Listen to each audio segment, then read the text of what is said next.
Asgard is down. Cool. Wait, why is the cargo ramp down? Is that a storm? Yep, standard deployment. Okay, now a hover quad? Did you stack these vertically or something? Careful planning. No, absolutely not. That's an ROC. Uh-huh. That's not how interior space works. Emergency snack run. Now there's a cyclone? Seriously. Wait, where'd you get a golf cart from? Surprise. Where did you even put the MTC? Hong Kong. Is that a NURSA? Logistics matter. This isn't logistics, this is a magic trick. Don't worry about it. A Fury and a Razor EX? I don't feel so good. Okay, how did a Herald just come out of this ship? If anything else comes out of here, I'm calling the UEE. Don't worry about it. Did that guy just die? Nah, don't worry about it.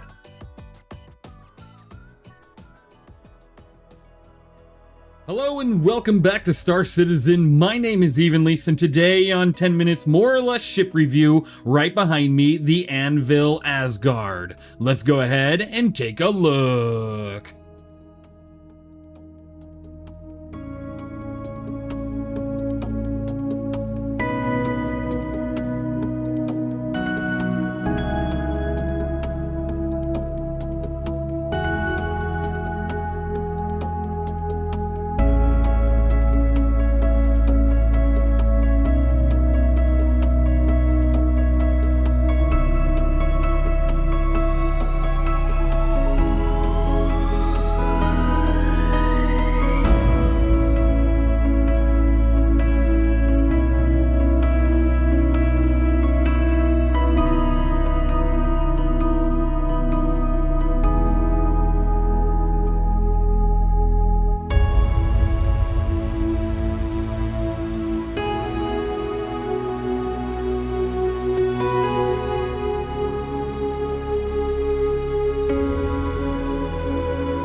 Alright, welcome back to another review. Thank you, JustSomeGuy69, for sponsoring this review on Patreon, being a high-tier Patreon member, joining us on the review and taking part. Truly amazing. I truly appreciate your support, as well as everybody else's support for being here. You guys are all truly amazing. Thank you to WinRAR42, Cypher1, and What124 for joining us, and of course, Archangel8 for joining us as well here towards the end. Amazing amount of people, amazing times. Now, let's go ahead and talk about this beautiful ship, the ANVIL ASGARD. This thing is $350 if you're to buy it on the Pledge Store, or if you get it in game, it's $17,860,500 AUEC.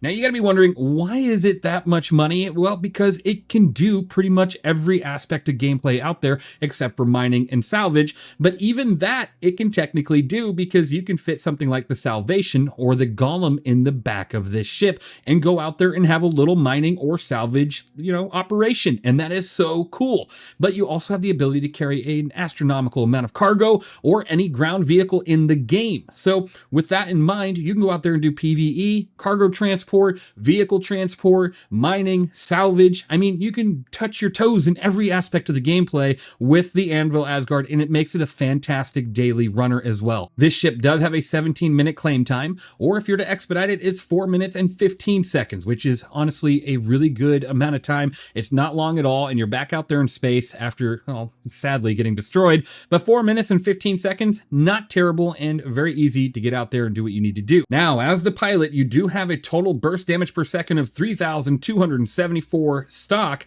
due to the 6 size 3 CF337 Panthers, and then you also have 16 size 3 Arrestor 3 cross-section missiles. Obviously, my recommendation is it depends on what you're doing, but you can keep the lasers or you can go the ballistic route and then get rid of those cross-section missiles as soon as you can, because the EM missiles are definitely better right now in the current gameplay.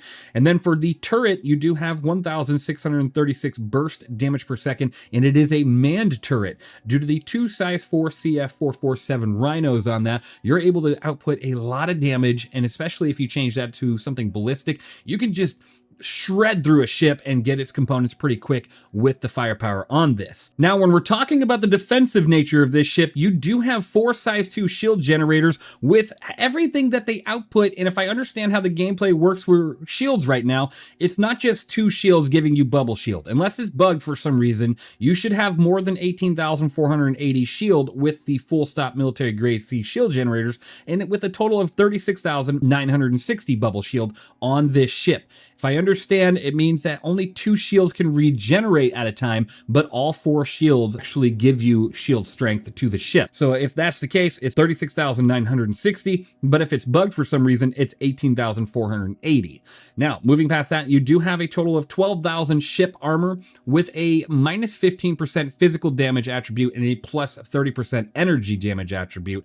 And then if you look at the ship health pool, of course, this thing's got a lot of wings. The engines are separated from the body a little bit, and that's always a pain point with any ship like this. If you lose one of these things, it could become a hazard, right? You could end up spinning out of control. It could make it a lot harder to fly, obviously, because you lost an engine, but you do have 77,000 ship HP. So a good amount of bubble shield, a decent amount of armor. I say the armor is not in a terrible spot, and then you also have a good amount of ship HP. Now with that bubble shield, you do have an 8.3% physical resistance, a minus 14% energy resistance, and an 81.6% distortion resistance. Moving past that, this ship does have a really good top speed sitting at 203 SCM with a 425 forward boost, a 240 backwards boost, and a top nav speed of 1075. It's a pretty decent speed for what this ship is capable of doing.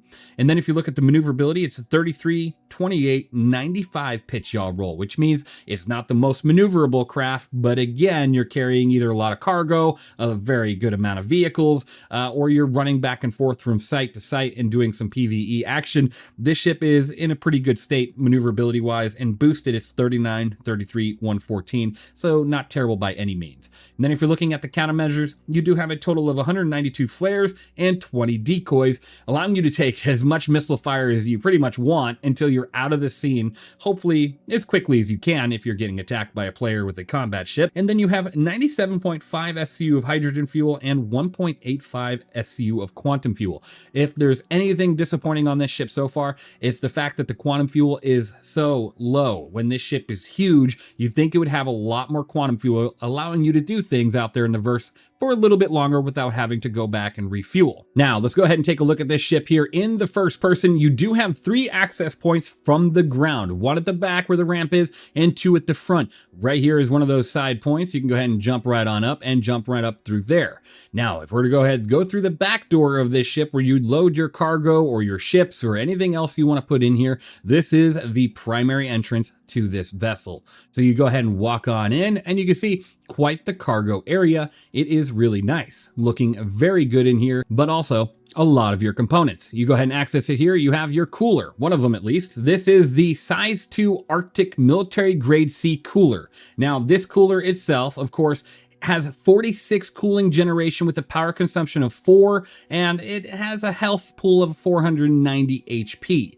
Now, my recommendation is you do have 3 of these things on board. You can ditch one of these and change the other 2 into stealth grade coolers, and you'll be perfectly fine. It'll save you a lot of power generation and allow you to power all your other systems a lot easier. So that is already one of my recommendations right there for what you would want to do. Now here's a battery access point. They're all labeled to what they are. Of course, there's nothing there yet. And then if you go ahead and turn right on around, you got radar and shield access. Go ahead and open that up. And let's talk about that shield. It is the size 2 full stop military grade C shield generator. It does have a total of 9,240 HP per shield with a max regen of 727 HP, a damage regen delay of 6.33, a downed regen delay of 12.7, and it does have an overall health pool of 580 HP. It's definitely not a terrible shield by any means, even with this distortion shutdown damage at 4,900, not bad at all, and you have 4 of these things on board.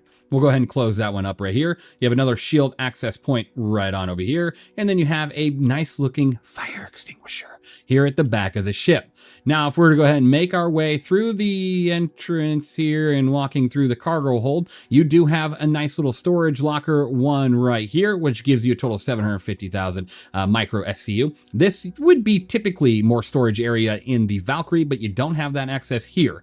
But if you move on to the other side, you do have another one of them here with another 750,000, which is good. And then if you walk through these doors, you have more components, another cooler, another shield generator, and then you have one of your power generators right below right there. We'll go ahead and take a look at that power generator in here in just a second. You do have an engineer terminal here on board ship, which you can look around and take a look at all your components and weapon power and everything and see how things are going. You always got to love that the engineering terminals are here, and I think it's a great system. I hate that some ships that need them don't even have them. Now, if we're going to take a look at this power supply, you do have the Maelstrom military grade C power generators. These are size 2, and you have 2 of them. They have a max power generation of 20 with a distortion shutdown damage of 6,500 and a total health pool of 750. So they're not going to get shut down in one EMP blast, thankfully. And they have an okay amount of HP on the component itself. It's definitely not a bad component by any means. I think this thing comes stock with a good amount of components, and the components aren't actually too terrible. Now, if you move yourself to the other side, you have even more of this access to another shield, another power plant, another cooler, all right here. I do like that the components are separated throughout the ship and not all in one area, allowing you to take a little bit of a beating and not lose everything at once. Now, you do have 2 jump seats as well, one over here and one over here for your engineers of this ship, or maybe a crew member that's in a tank or something can come over here and sit down. And then if you walk through this door right here, as it shuts on me, this is the manned turret of the Asgard. You go ahead and hop in there and take you on down, and you'd be able to take care of any targets in front or around you, hopefully. Now, right in front of that turret is the jump and quantum drive, which is the Odyssey Civilian Grade C quantum drive. I'm going to have my list of recommendations here in a second for what you could put around. And then if you open this up, of course, you have more systems. This is your life support access. It does look pretty nice. And on this side as well, you go ahead and open that up and it's your gravity generator access, but no gravity generator just yet. So don't expect gravity to be here for us.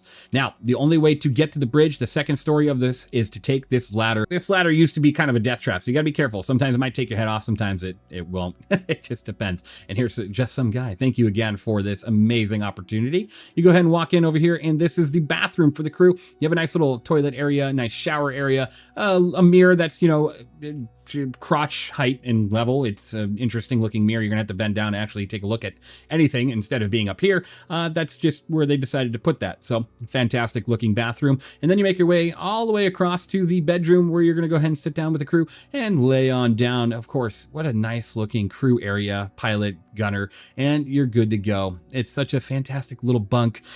Scary indeed. Now, if you make your way this way, you do have a little kitchen prep area to prep your food, take care of anything you need. And then over here, you do have a weapons locker with 4 rifle access points, a special weapons access point, and 6 handguns. It's definitely not terrible by any means. A good amount of weapons for what you're doing out there, and then 2 suit locker areas.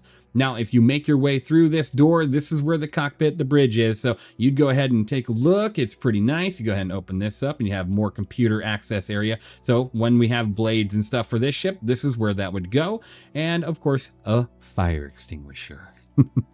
We'll go ahead and get into the pilot seat, take a look at the view outside of this cockpit here, and just show you that in Anvil's nature, it's not terrible. You do have some struts in the way, but overall, it's a pretty decent ship. Now, I would say the power generation on this ship stock is absolutely terrible. It's absolutely terrible. That's why I recommend getting rid of one of your coolers and making the other 2 coolers size 2 stealth grade B or C coolers, and it'll save you a ton of power. You'll probably get 4, 5, 6 to 8 power generation back that you could pull out somewhere else.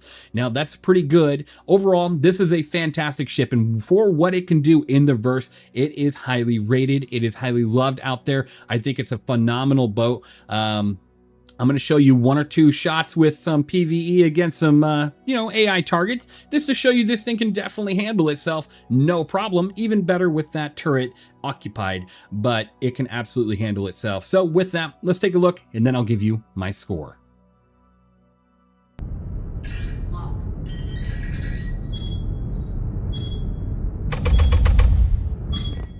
Shields hit.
Let me tell you something real quick. When you see me looking around in game, that's not a trick, that's beam eye tracking doing the work. Its newest version is now in beta and completely removes the need for open track, giving you seamless integration between the software and the game. It's easy to set up, runs clean, and you can use it with a webcam, iPhone, or Android device. And it's only $30. One program, less overhead, smoother tracking. Grab beam eye tracking through the link below to support the developer directly and stop running multiple apps when you want to feel more immersed in what you're doing. All right, with that, you've seen the PvE action, you've seen the inside of this ship, you've seen the outside of the ship, and what it can carry. It's a fantastic looking boat. I really believe this thing is a 96 out of 100. You even got VTOL engines. I mean, it's just such a cool looking design. It can do pretty much anything in the game if you have the appropriate equipment to put inside of it. I think it's a fun ship to fly, but at times it does feel a little fragile just because of the engine nacelles, as well as, you know, it's a big ship. It's a big target. It's easy to hit, right? So depending on the situation, I wouldn't take it into PvP necessarily, as in I'm going to go fight another ship, but I would take it into a PvP combat zone to drop off equipment and to do other things, because it can take a little bit of a beating before it goes down, as long as you're not taking too much damage on those nacelles or, you know, the wings or anything else that's crucial to the flight operation of this ship.